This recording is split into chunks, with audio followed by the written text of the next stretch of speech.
시청자 여러분 안녕하십니까. 7월 23일 고영신의 시사정담 시작하겠습니다. 시청자 여러분, 최근 불거져 나오고 있는 문정권 고인사들의 언행을 보면 그야말로 시정잡배만도 못한 인간들이 그렇게 높은 자리를 차지하고 있느냐 하는 한탄이 절로 나옵니다. 인영걸 전 매경닷컴 대표님과 조목조목 따져보겠습니다. 안녕하세요. 네, 안녕하세요.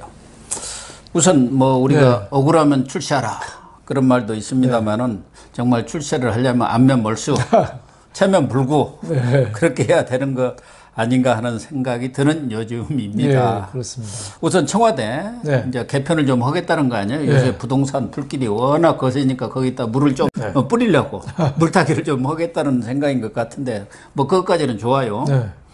그런데 그 김조원이라는 민정수석이 있지 않습니까? 그 사람은 강남하고 서초 아주 요지에만 아파트 두 채를 가지고 있었잖아요. 도곡동하고 잠실. 근데 그동안 노영민 비서실장은 잘못해가지고 지금 무주택자가 됐는데 이 사람은 지금까지 아무 말이 없단 말이에요. 그렇죠. 그래가지고 이래저래 교체설이 나왔는데 집 한 채를 판다 이렇게 했더니 유임설로 지금 굳어져 간다는 거예요. 말이 되는 소리예요. 그러니까 봉 감독 있잖아요. 봉준호 감독이 영화 촬영할 게 많이 생겼어요. 기생충 1, 2, 3 청와대 기생충이라고 해서 영화 하나 찍어도 되겠어요. 김조원이가 민정수석 하면서 사실 별로 한 일은 없는데 존재감이 전혀 없잖아요. 조국 다음에 했잖아요. 집 두 채를 끝까지 버티고 있었어요. 그러니까 이번에 청와대 수석들을 바꾼다는 얘기 나오는데 김조원은 집 두 채인데 안 판다고 그러니까 바꾸겠다.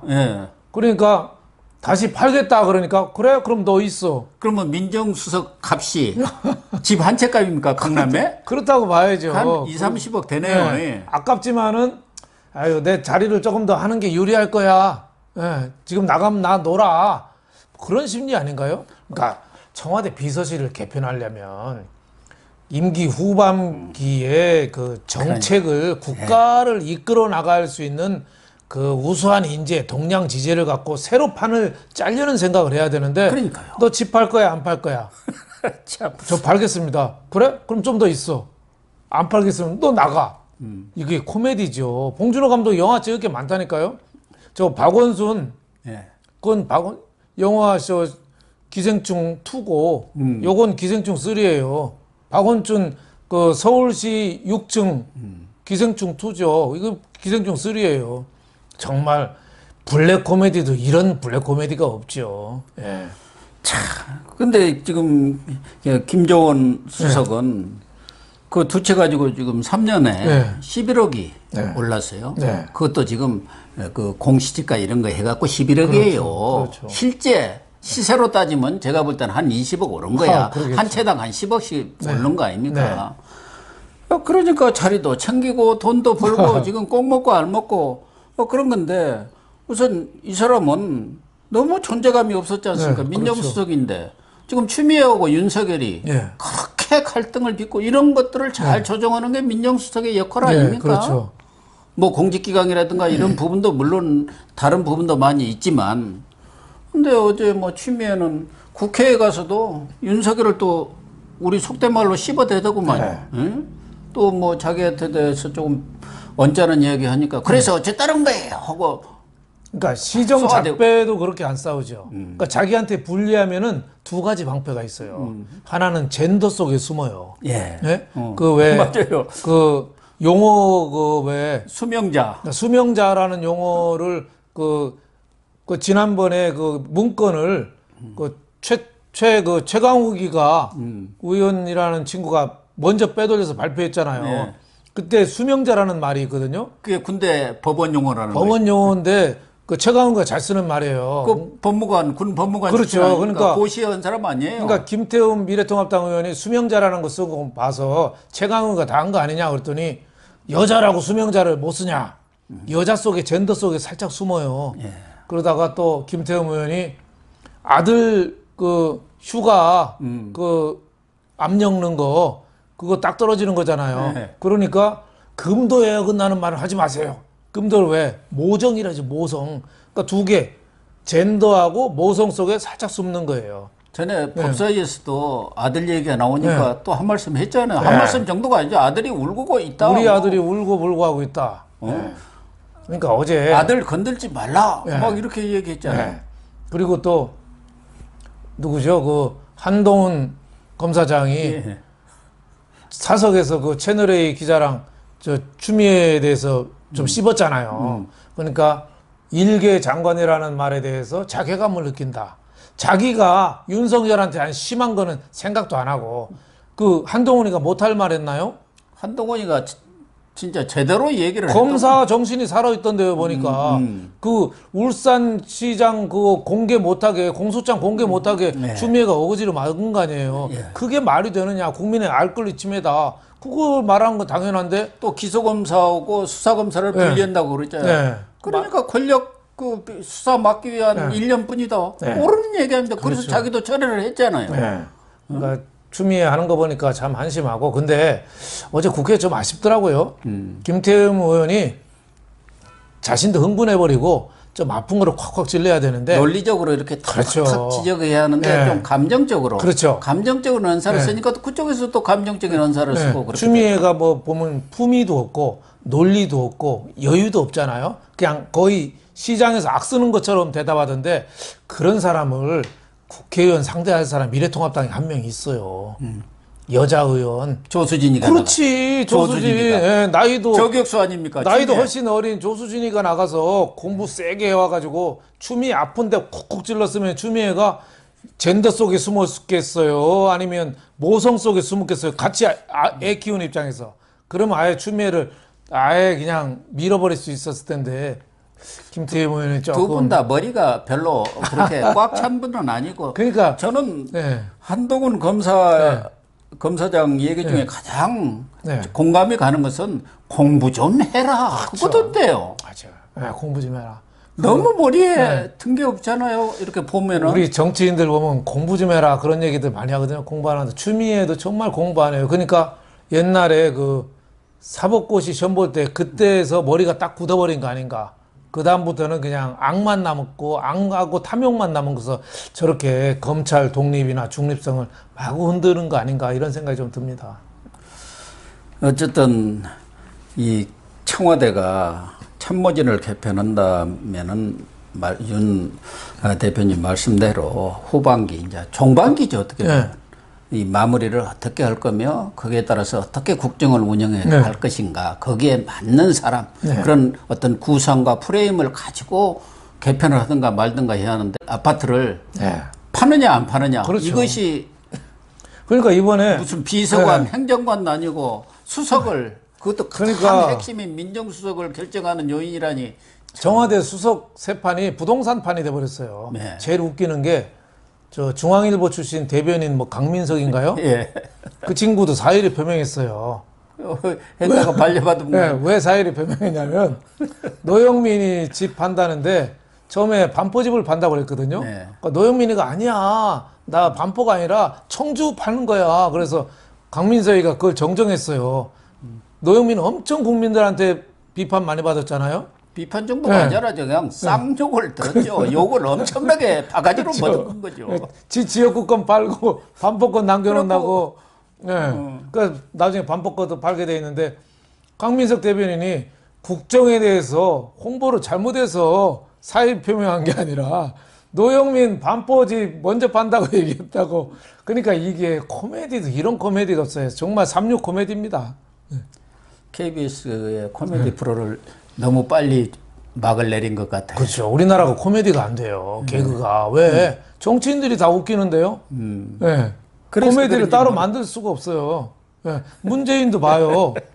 작년에만 해도 김학의 별장 성접대, 장자연, 또 버닝썬에 대해서 시효가 끝났더라도 실체를 밝혀서 끝까지 추적하라고 했잖아요.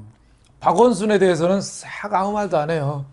공소권 없음도 안 하고 아무 말도 안 해요. 근데 정세균 총리는 그랬대요. 말 아는 것도 그것도 표현의 일종이 하나다. 그렇죠. 그렇게 또 싹 포장을 또 잘해. 참 너무 이중적이고 참 도덕적인 잣대가 그때그때 저렇게 달랐다는 거에 대해서 참 개탄을 금할 수 없습니다. 또 하나 개탄을 금할 수 없는 사람이 박지원 국정원장 후보자입니다. 이분이야말로 참 그 인생 역정을 보면은 어떻게 보면은 참 인간 승리일 수도 있고 참 후한 무치의 대표적인 사람이구나 그렇죠. 할 수도 있는데 이번에는 또 이 학력 위조 논란이 터져 나온 거 아닙니까? 저는 이제 우선 하나는 국정원장이라는 게 간첩 잡는 게 제일 임무입니다. 국가 안보를 거기에 과연 지나친 친북 인사가 되는 게 맞느냐 하나가 있는 것이고 또 전문성이라는 게 있어야 하지 않습니까? 그렇죠.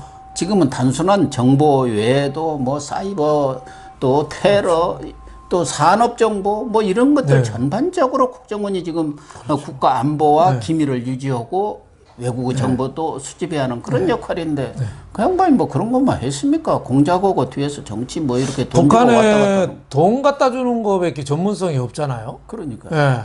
그리고 저 옛날에 김정은 뭐 김정일 앞에서 뭐 술 먹고 노래하고 뭐 이런 거 주특기지 무슨 전문성이 있어요.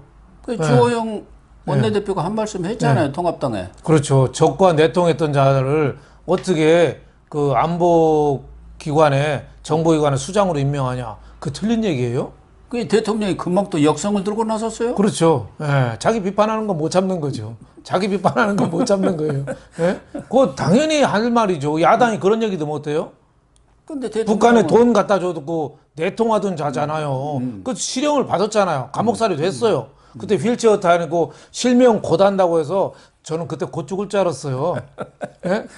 그래서 석방 되자마자 뛰어다니더라고요. 그거 보고 참 판사들이 정치적으로 이득이 되고 자기한테 뭔가 도움이 될 일이라면 무슨 일이든 할 사람이죠. 그렇죠. 그러니까 이 정치성이나 이 도덕성에서 많이 하자가 있고 또 전문성이라는 면에서도 정말 떨어지는 인물인데 저는 학력 위조가 있을 줄 알았어요.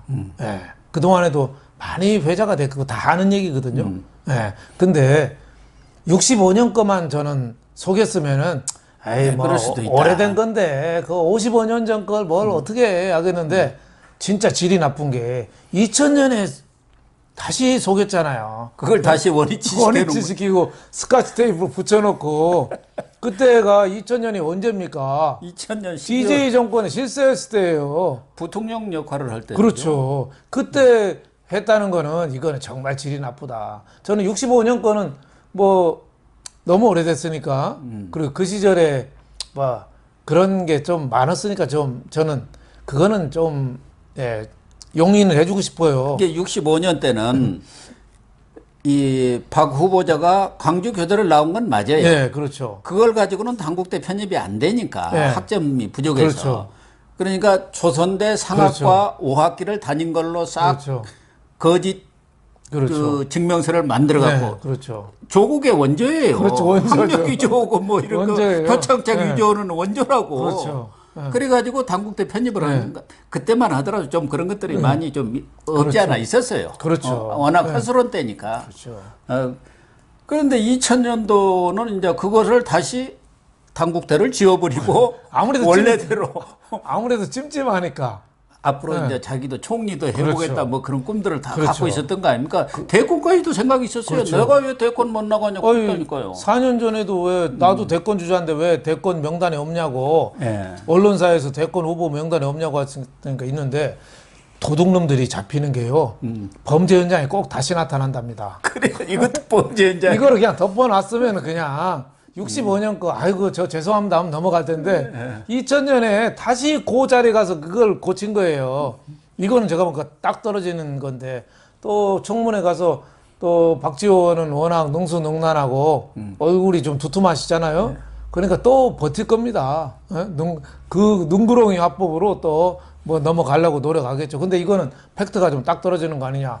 봉준호 감독 영화 제목 또 나왔어요. 위조범들. 조국, 박지원, 위조범들.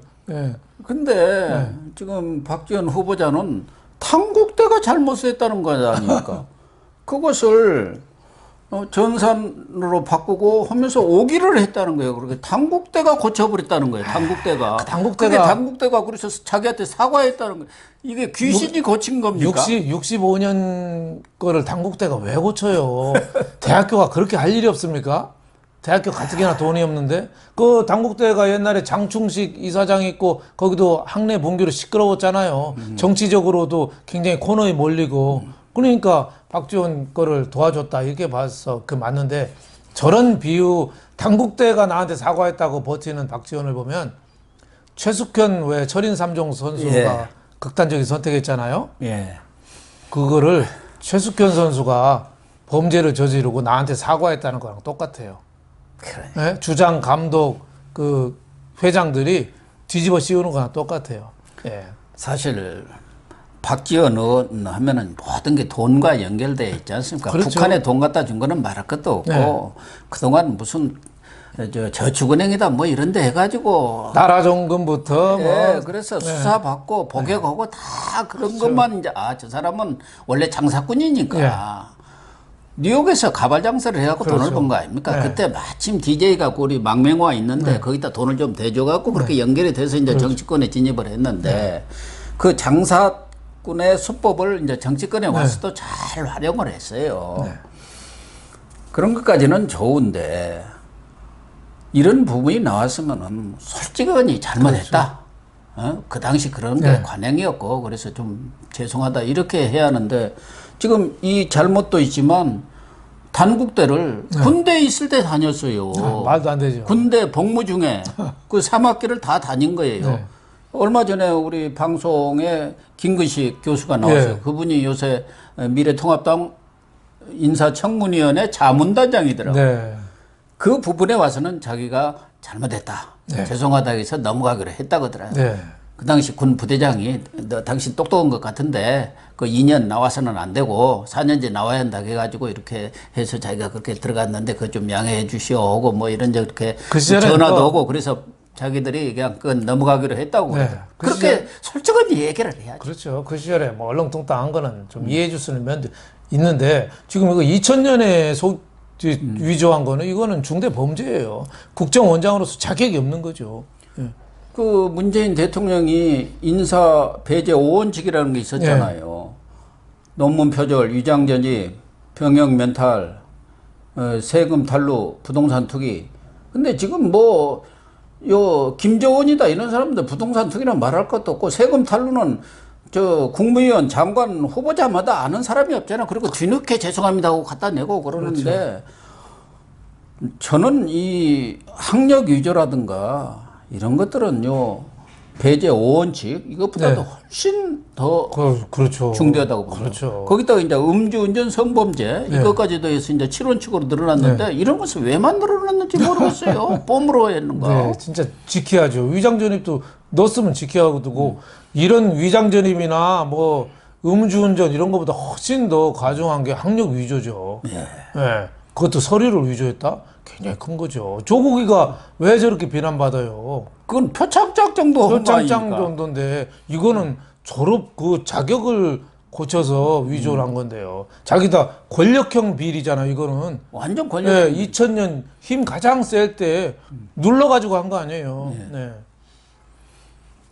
어쨌든 뭐 이런 분들이 국정원장을 하면은 그런 것은 잘할 것 같아요. 이렇게 속이고 뭐 어떻게 해가지고 그러면 이런 아마 공작들, 정치 공작. 김정은도 우리나라 서류를 안 믿을 것 같은데요.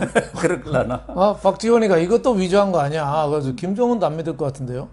지금 가뜩이나 김정은도 지금 베트남 하노이 노딜 된 다음에 문재인한테 속았다 그러잖아요. 근데 박지원까지 오니까 돈을 갖다 주겠지 하는 기대도 있지만 또 속일 거다 이런 생각도 또 있을 것 같은데요. 전에도 내가 얘기했지만 누가 그러잖아요. 박지원이가 아마 국정원장 후보자 되면서 제일 먼저 챙긴 것이 국정원의 지금 비자금.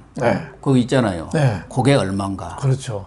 그래야 이제 돈을 어떻게 갖다 줄 건가. 이 궁리를 할 거 아닙니까? 그거 맞춰서 또 얼마나 더 집어넣어야 하는지. 뭐 그런 얘기를 하는 걸 내가 들었는데.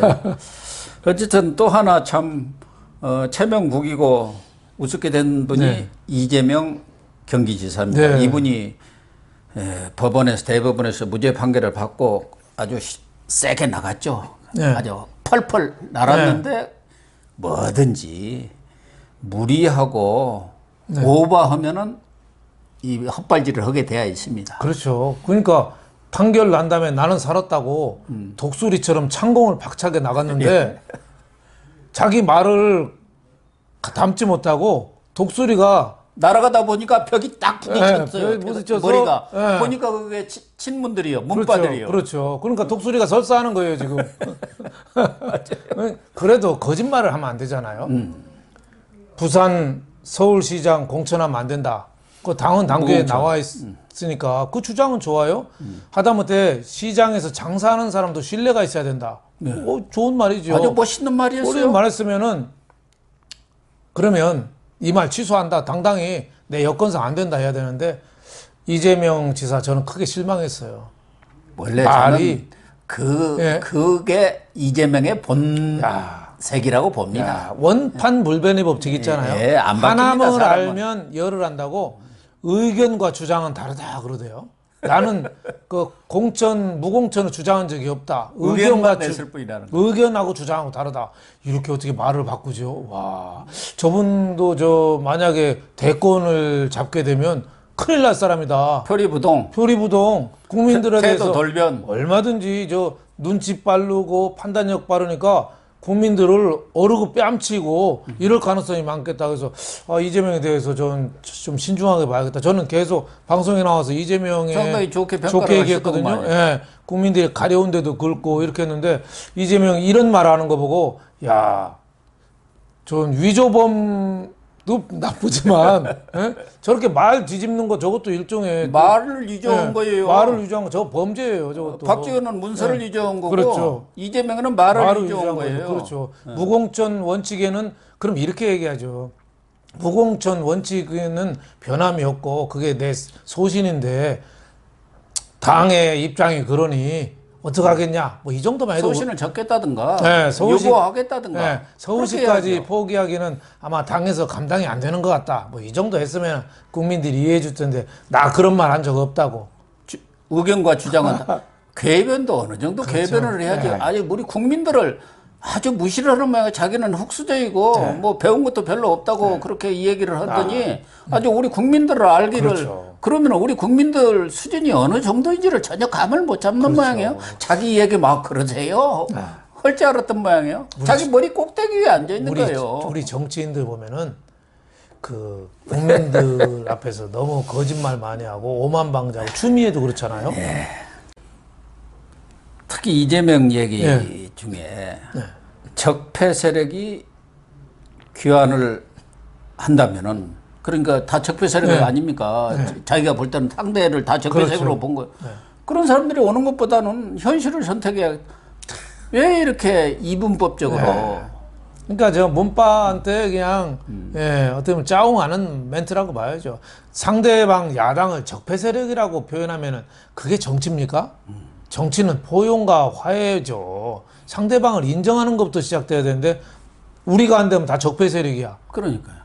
지금 적폐 세력이라고 하는 사람들이 정권을 잡으면 그러면 누가 적폐 세력이 또 됩니까?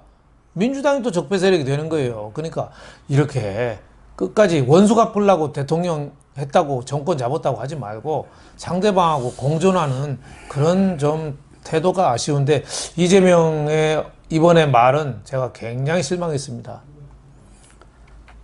어떻게 보면 이재명은 대표적인 포퓰리스트죠. 그렇죠. 대중영합적인 그런 정치인이고 그런 부분에 대해서 아주 천부적인 재능을 갖고 있는 거예요. 나라는 좀 안정적으로 그렇죠. 내공이 있는 사람이 차분하게 이끌어가야 합니다. 이제 우리나라 수준이 그럼요. 무슨 아프리카라든가 개발도상국이 아니지 않습니까? 그럼요. 세계를 선도할 수 있는 수준에 우리 국민들이 와 있어요. 솔직한 얘기가 장관 무슨 국회의원보다 일반 시민들이 훨씬 더 지적 수준이나 역량이 높습니다. 다만 정치를 안 할 뿐이죠. 그런 사람들은 그렇습니다. 자기 일에서 자기 분야에서 최선을 다하고 있는 거예요. 그래서 우리 정치인도 있는 듯 하고 없는 듯 국민들의 가려운 데를 이렇게 끌어주는 정치. 그 공자가 얘기했잖아요. 무위이치. 아무것도 안 함으로써 나라를 다스리는 거. 요순 시대에 예, 순임금이 그랬다잖아요.